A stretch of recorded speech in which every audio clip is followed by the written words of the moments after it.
Next question. So training your writers and marketing people on all this. So how do you go about training your marketing people to be good writers, good content? So you're already good at making content. Like, what do you do to train them? I'm just curious. Yeah, absolutely. So I was listening to one of your YouTube videos over the weekend, which I love, by the way. Oh, thanks. And one of the things, I'm trying to remember which one I listened to, but it was kind of like 10 signs that you're not going to be a good copywriter, or maybe 10 things you need to be a copywriter, something like that. Mm-hmm. And one of the things that you mentioned is, have you ever, okay, you want to be a copywriter. Have you ever written anything? Yeah.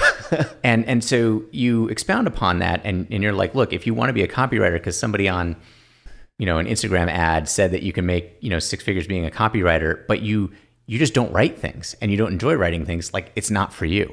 So very first, I try to find writers to work for me who are passionate about writing.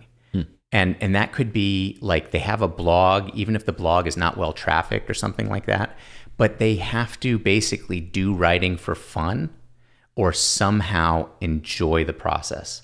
Otherwise, it's just going to be a grind and it's going to be a waste of my time and theirs.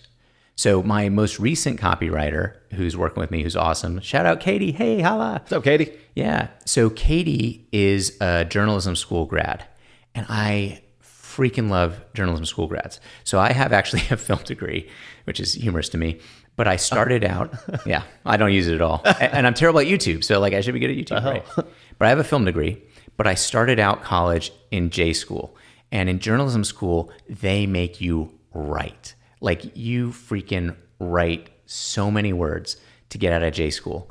And so when she applied and I saw that she had a journalism school degree, I was like, oh, I don't even need to check if this person has a blog or doesn't have a blog.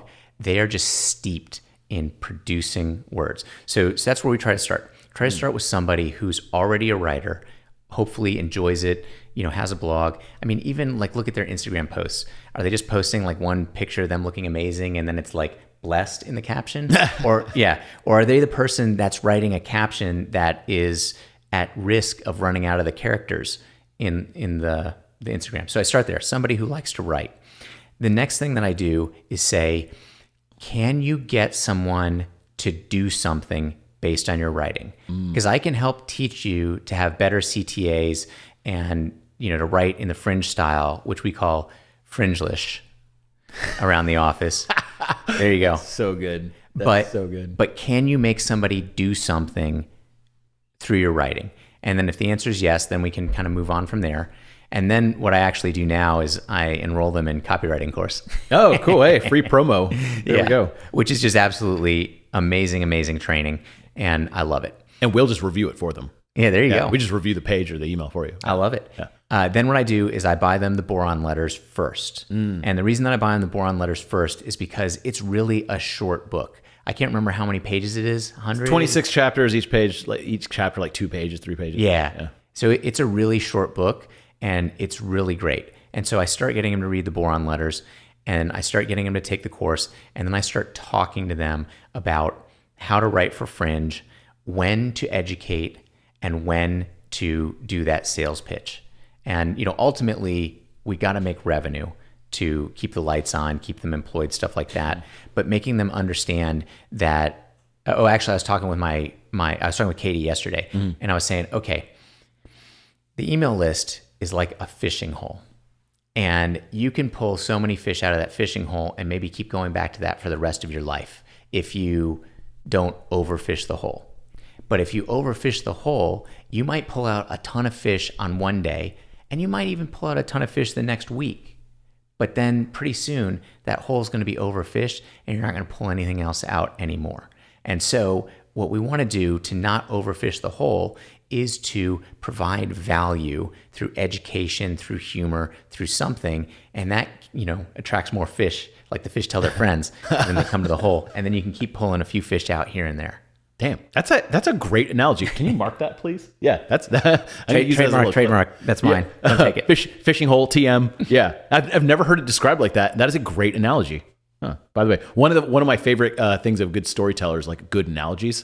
Someone like Elon Musk will discuss like orbital physics, but like with great analogies. That's awesome.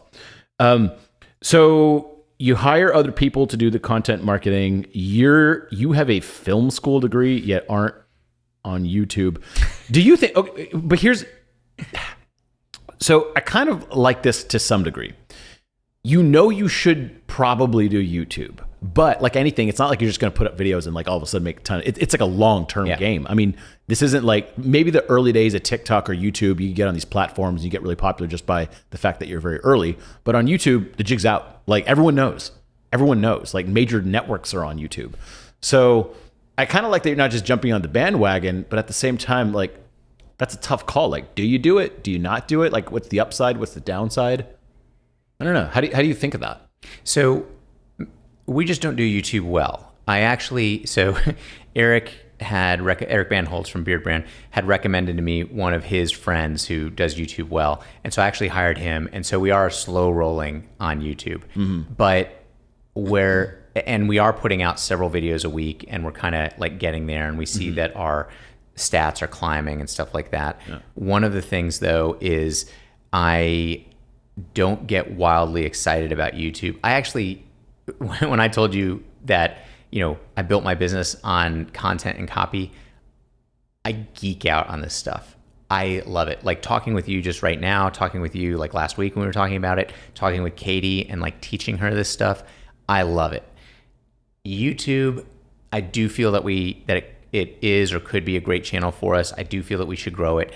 I don't get like just giddy like talking about it. You don't sound jazzed about it. Yeah. I mean, I'm excited, but not jazzed. And one of the things actually is I love to write, but I don't love, and actually I do love to talk as well. But I've been worried, and I know this is putting the cart before the horse, but I've been worried that if we grow really successfully on YouTube, then it's going to put me as kind of an influencer.